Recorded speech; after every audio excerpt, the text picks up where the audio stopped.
നടൻ ഷൈൻ ടോം ചാക്കോയ്ക്ക് താക്കീത് നൽകി സിനിമാ സാങ്കേതിക പ്രവർത്തകരുടെ സംഘടന ഫെഫ്ക. ലഹരി ഉപയോഗിച്ചുവെന്ന് ഷൈൻ സമ്മതിച്ചുവെന്നാണ് FEFKA general secretary B Unnikrishnan കൊച്ചിയിൽ പറഞ്ഞത്. ഇത് അവസാന അവസരമാണ്. വീണ്ടും അവസരം നൽകിയത് ദൗർബല്യമായി കണക്കാക്കരുതെന്ന് ബി ഉണ്ണികൃഷ്ണൻ പറഞ്ഞു.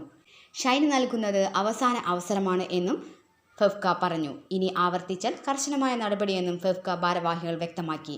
വിൻസി പരാതിയുമായി വിളിച്ചിരുന്നുവെന്നും ഫെഫ്ക ഭാരവാഹികൾ വ്യക്തമാക്കി.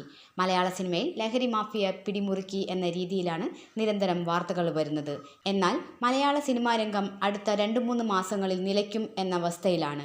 അത്തരം ഒരവസ്ഥയിൽ ഇത്തരം പെരുമാറ്റം ഉള്ളവരുമായി സഹകരിക്കുന്നത് ബുദ്ധിമുട്ടാകും. ഷൈനുമായി തുറന്ന് സംസാരിച്ചിരുന്നു. അദ്ദേഹത്തിൻ്റെ കുടുംബവും ഉണ്ടായിരുന്നു. അദ്ദേഹം ഒരു അവസരം കൂടി ആവശ്യപ്പെടുകയായിരുന്നു. ഷൈൻ പ്രതിഭയുള്ള അഭിനേതാവാണ്. ഇത്തരം തെറ്റുകളിൽ പെടുന്നവർക്ക് തിരുത്താൻ ഒരു അവസരം കൊടുക്കുക എന്നതാണ് മാനുഷികമായ നിലപാട്. എന്നാൽ ഈ നിലപാട് ദൗർബല്യമായി കരുതരുത്. ഷൈൻ നൽകിയ ഉറപ്പുകൾ പാലിച്ചാൽ ഷൈൻ മലയാള സിനിമയിൽ ഉണ്ടാകും. ഇതൊരു ഷൈനിൽ ഒതുങ്ങുന്ന കാര്യമല്ല. ഷൈൻ ഒരു രോഗലക്ഷണമാണ്. ഒരുപാട് മറ്റു ആളുകൾ ഉണ്ട്.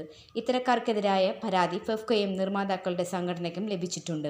ഇത്തരക്കാരെ ഫെഫ്ക വിളിച്ചു വരുത്തി സംസാരിക്കും. എന്നാൽ മാത്രമേ ഒരു തിരുത്തൽ നടക്കൂ. ഒപ്പം എല്ലാ ലൊക്കേഷനിലും ഫെഫ്ക ഒരു ക്യാമ്പയിൻ നടത്തുകയാണ്. സത്യൻ അന്തിക്കാട് മോഹൻലാൽ ലൊക്കേഷനടക്കം ലഹരിക്കെതിരെ പ്രചാരണം നടത്തുകയാണ്. കേരളം ലഹരി വിമുക്തമാക്കാനുള്ള പൊതു സമൂഹത്തിൻ്റെ ദൗത്യത്തിനൊപ്പം തന്നെയാണ് ഫെഫ്കയും, ബി ഉണ്ണികൃഷ്ണൻ കൊച്ചിയിൽ പറഞ്ഞു.